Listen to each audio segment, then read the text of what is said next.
Here's an article from a friend of the channel, Owen Jones. Owen Jones, who I like to refer to as the clown that went to work and forgot his makeup. Owen Jones is a special kind of player hater. You know, he's not the thinking man's player hater. He's just the player hater's player hater. He is commander-in-chief of Hater Club. Do you remember? I don't know if you remember the Player Haters Ball sketch that they had on Chappelle's show. They had Dave Chappelle and Charlie Murphy, Donnell Rawlins, and Patrice O'Neill, and Ice-T as well. Ice-T was on that, and there's the Player Haters Ball. You know, that's the kind of event Owen actually attends. They're just disguised as something else. He is a preacher of hate, mainly because he hates everything. And of course, Owen Jones is going to hate private education because, of course, it's so much better. Education is so much better if the government are in charge of it, because we all know that government-run schools are far superior to private institutions. There's no problems in the bins that we call state education. There's no problem at all. Now, you know, like I did go to a state school myself, but I also did go to a private school for a year and a half. Special needs, because I couldn't read or write. I was severely dyslexic. We were by no means rich people. Borrowed and scrounged to send me to that school because they thought it was so important. Hell, there's some people that get scholarships to school. There's some people that get bursaries or there's even some good councils out there that will send you to school. Isleworth Council were going to send me to a private school at one point before they didn't. I can't remember. I was a kid. I wasn't involved in the meetings. But the fact is that if I hadn't gone to that school, God knows what would happen. For the very short time I was there, it did me a hell of a lot of good. More good than any state school would have done. These are facts, man. These are facts. And why would you remove the people's choice and ability to decide where they want their children to be educated? It's either the shit bin or nothing, or you could do it yourself, I suppose. But they'll probably outlaw that as well. Here's Owen, you know, the poor man's Jussie Smollett. Never mind tax raids, Labour, just abolish private education. That's right. As drivers of inequality, because they are drivers of inequality. That is correct. Private schools are at the heart of Britain's problems. That's right. It is. Forget about, you know, anything. I mean, there's probably plenty of other examples you could say that are at the heart of Britain's problems. Maybe, you know, the stagnation and growth of wages. I don't know. A crap education system. No, it's the private school's fault. Labour must be bold and radical in this. Well, of course you'd say that, Comrade Owen. I'm just wearing this red t-shirt as a coincidence because it's wash day. So, you know, but tell him, Owen. Go on, tell him. Anyway, here's Owen spouting some hate. You gotta love Owen's hate peddling here. The British class system is an organised racket. It concentrates wealth and power in the hands of the few, while 14 million Britons languish in poverty. That's right. It's all stolen. If you are dim but have rich parents, a life of comfort, affluence and power is almost inevitable. That's quite a hateful thing to say, Owen, while the bright but poor are systematically robbed of their potential. Now, Owen, let's break this down a second. This is Britain you're talking about here.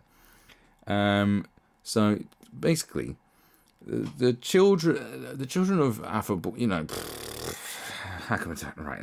Affable, the affluent children of affluent people are obviously going to have a better chance. But that's kind of why people become affluent, because it's like, you ever heard the thing about, I don't want my kids to want for nothing. I don't want them to go what I went through, struggle how I did. It's kind of something that's said in a country like Britain, because this is Britain, Owen. May I remind you of all the extremely rich people who came from having nothing, and this isn't even the land of the dreams, Americana. Bear in mind, we've had prime ministers who grew up in absolute poverty. We've had all sorts. I mean, it hasn't happened for a bloody long time, but we've had it. Do you not know that, the bright but poor are systematically robbed of their potential? Are they? Haven't we got open and equal opportunities across the board compared to, I don't know, India? The well-to-do are all but guaranteed places at the top table of the media, law, politics, medicine, military, civil service, and arts. Well, Owen, you're in the media.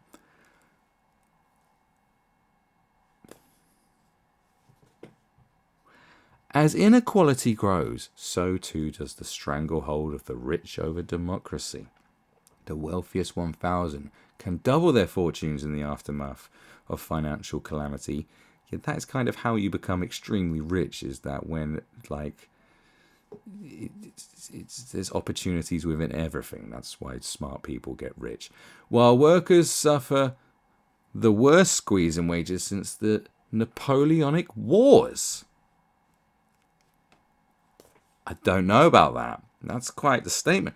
State support is lavished on rich vested interests, such as the banks responsible for Britain's economic turmoil, but stripped from disabled and low-paid people. The powerful have less stressful lives, and the prosperous are healthier, expecting to live a decade longer than those living in the most deprived areas. Well, no. Now, see, powerful people will experience more stress than you would know, because you don't get to a position of power without having any kind of problems to deal with. More power equals more issues and problems. I think when you work your way up, when you work yourself up to a position of power, I think it can be quite stressful. I don't know why. Because of all the responsibility that you have? I don't know. It's just a thought. Perhaps it's their ways of dealing with stress that is better. I don't know. Unless this rotten system is abolished. That's right, Owen. Yeah, that's right. We want some socialism, Owen, don't we? That's what Owen wants. Britain will never be free of social and political turmoil. Never. Never. It is therefore welcome, overdue in fact, to read the Daily Telegraph's horrified front-page story, Corbyn tax raid on private schools. The segregation of children by the bank balances of their parents is integral to the class system, and the Labour Against Private Schools group, oh my God, have you not got anything better to do with your time, has been leading an energetic nonsense campaign, I'm just throwing that in, to shift their party's position. Owen. The party is looking at scrapping the tax subsidies enjoyed by private education, which are de facto public subsidies for class privilege. Moves such as ending VAT exemptions for school fees, as well as making private schools pay the rates other businesses, are expected to. If the class system has an unofficial motto, it is one rule for us and one rule for everybody else. Private schools.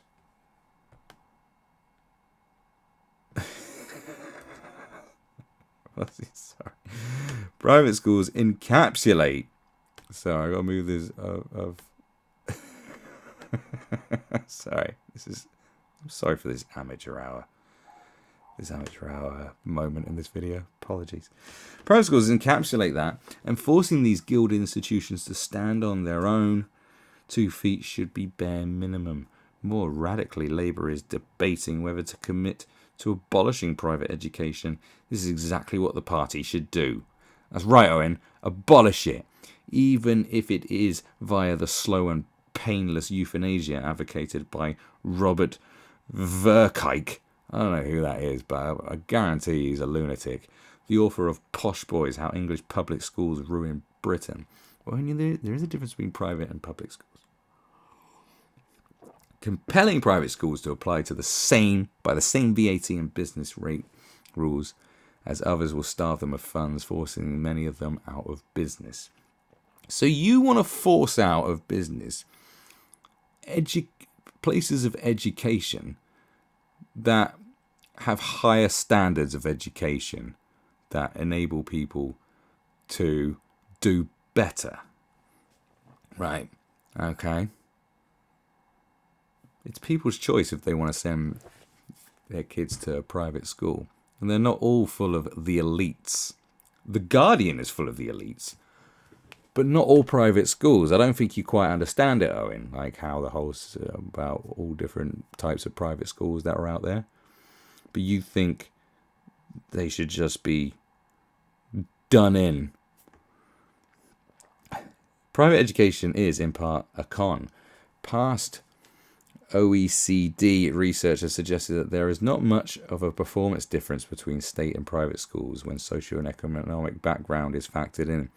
In other words, children from richer backgrounds, because the odds are stacked in their favour, from the very conception, tend to do well whichever school they're sent to. However unpalatable it is for some to hear it, many well-to-do parents send their offspring to private school because they fear they're mixing with the children of the poor.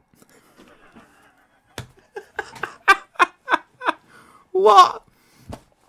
How'd you back up that? Where? Have you got some recordings? I mean, what is it? Are you spying on people? Where's the evidence to back that up?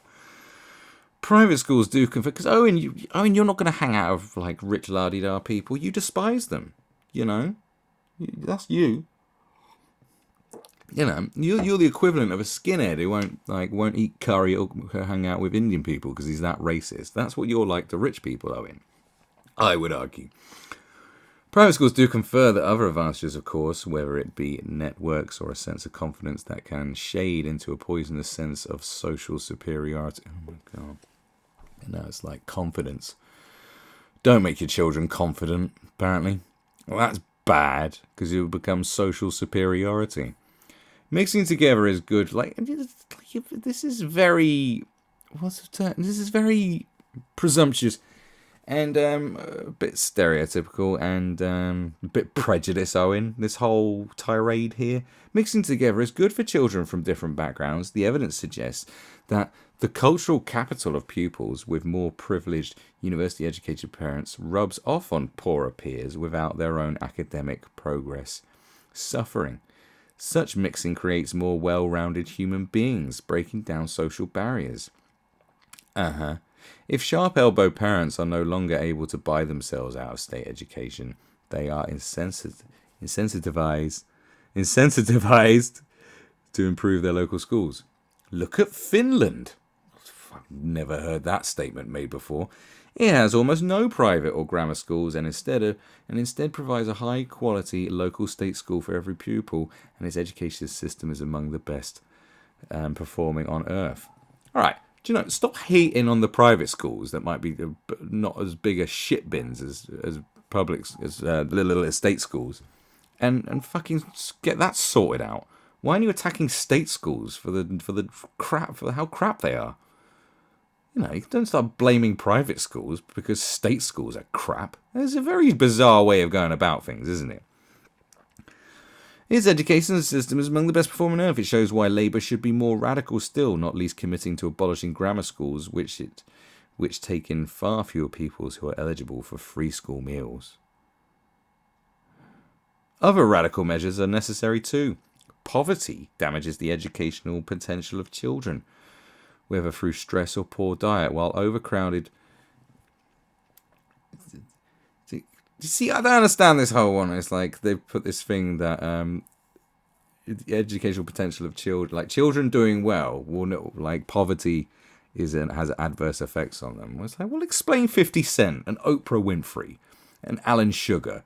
Do you know what I mean? Like, how many people from affluent backgrounds have become as successful as them in their own right? Do you see what I'm saying? Like, just think about certain things, about the drive for success. Like, you know, gaps in vocabulary open up at an early age, underlining the need for early intervention. The educational expert Melissa Ben recommended that, rather than emulating the often narrow curriculums of private schools, there should be a move by state schools away from exam results. Yeah, that'd be a good idea. A wraparound qualification could include a personal project, community work, and a broader array of subjects. Okay. In the upcoming election, Labour has to be more radical and ambitious than it was in 2017. At the very core of its new manifesto must be a determination to overcome a class system that is ceaseless, as a ceaseless engine of misery, insecurity, and injustice. Yes, said by a true socialist, Owen.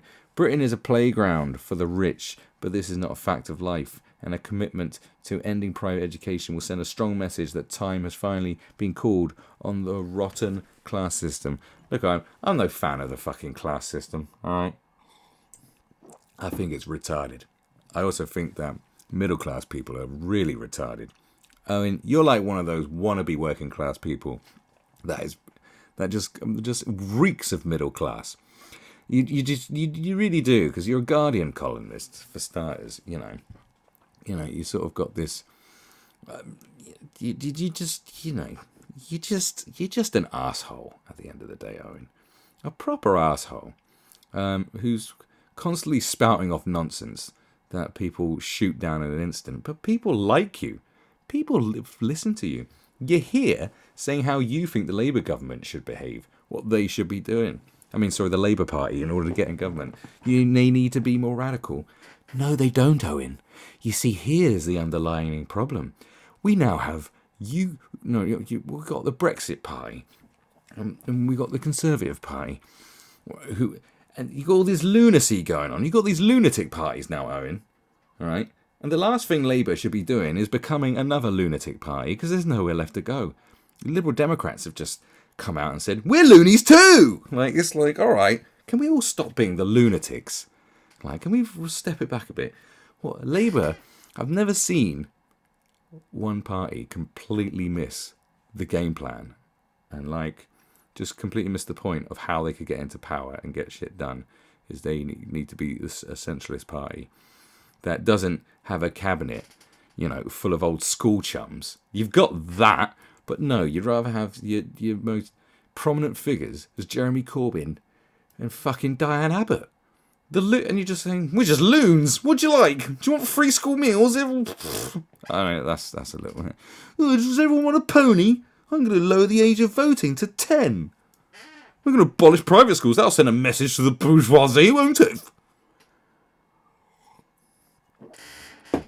Really? Absolute lunacy, Owen. Imagine someone took hold of the Labour Party and went, you know what, we could win this if we stop and be in power for 10 years or so, if we stop being a bunch of loons. You know what I'm saying? But no, because it's now running rampant in British politics is lunatic after lunatic, from Owen Jones to Boris Johnson. This is political. These are the political figureheads we have to listen to. This is what we have. This is what we're left with. This is the new world order of clowndom. The circus has sacked the clowns, and they decided to go into politics and journalism. There's a children's book in there somewhere. I might start writing it tonight. Okay, Owen. At least Jussie Smollett can sing and dance and act.